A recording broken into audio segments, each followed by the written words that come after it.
something like that. Plus, getting rid of that, it helps me see a little bit better how well I did with my trimming.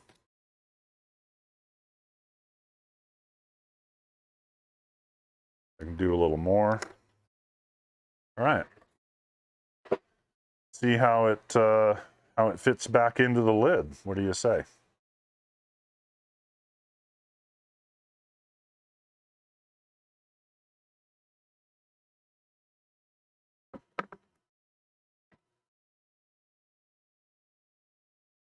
This is, it's actually somewhat difficult to get this out of the lid because of all these pins. Like you're trying to get a bit of a pry on the edge here, while also pulling these pins out. So what I ended up using was a little flat bar. And then once I got onto the edge, I tried to pry on these points right here. And you just kind of work it slowly around the outside edge.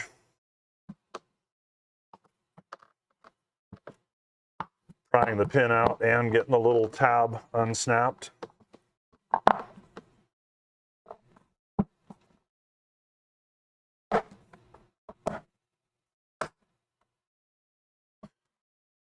And those really are just kind of shoved in there. So using your thumb, you can sometimes get just a little bit more push out of it.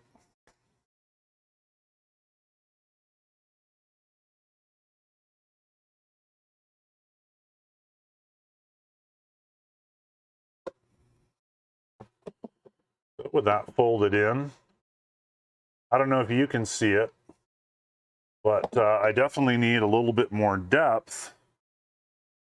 But I will really only have to take it out right where my kickstand is.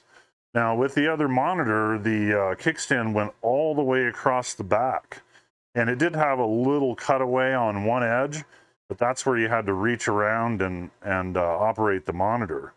But I've confirmed a couple of things. One is all you have to do is have the monitor plugged in. When your computer powers up, it powers up the monitor right away. So I don't have to worry about reaching behind and pushing a button to activate the monitor. That's one of the reasons why I went through all that testing there, is to see that it works the way that I want it to.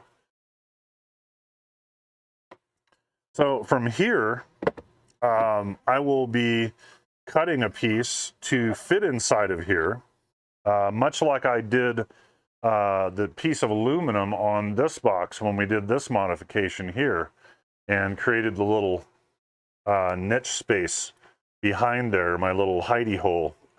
So it's going to be very similar to that, but out of polycarbonate. I just didn't see the need to use aluminum in this scenario. I don't think it would really give any more stiffness to the box. And, you know, I also want to keep this seal completely intact. So I didn't want to have anything that would catch on the inside of the lid, cause it to not seat all the way down and seal itself up.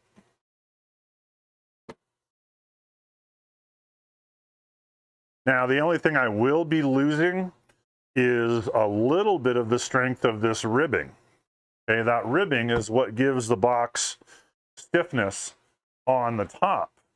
But since this is my top box in my stack, I always use it as a top box. So I really don't have any other boxes stacked on here unless I was to like break them all down and reconfigure them, you know, for transport or something like that.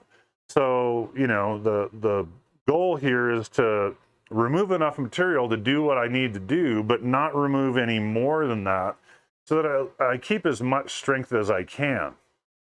And in order to mount the little hinged panel that I was talking about, I need some depth. And I'm also going to need to establish some sort of connection on the inside of the lid. Like I said, I only have this right here to attach to. And I have those little metal plates that will stick onto here.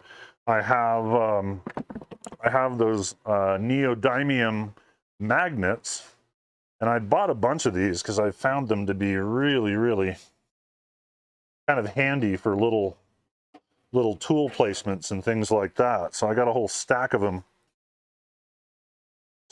here. Let me switch to this monitor. Oh, wow. That's a camera that never works. It worked today. Cool. Always working the top box. Well, you know, it's the accessible one. So this is one of the little magnets. You can see they're not very thick, but they grab like crazy. As a matter of fact, you can even see right here, these screwdrivers are, actually they're ball drivers, are stuck to one of those little magnets. And they hold pretty darn well. That is just one tiny little magnet. I have a paper towel holder stuck to one on this side. And it has a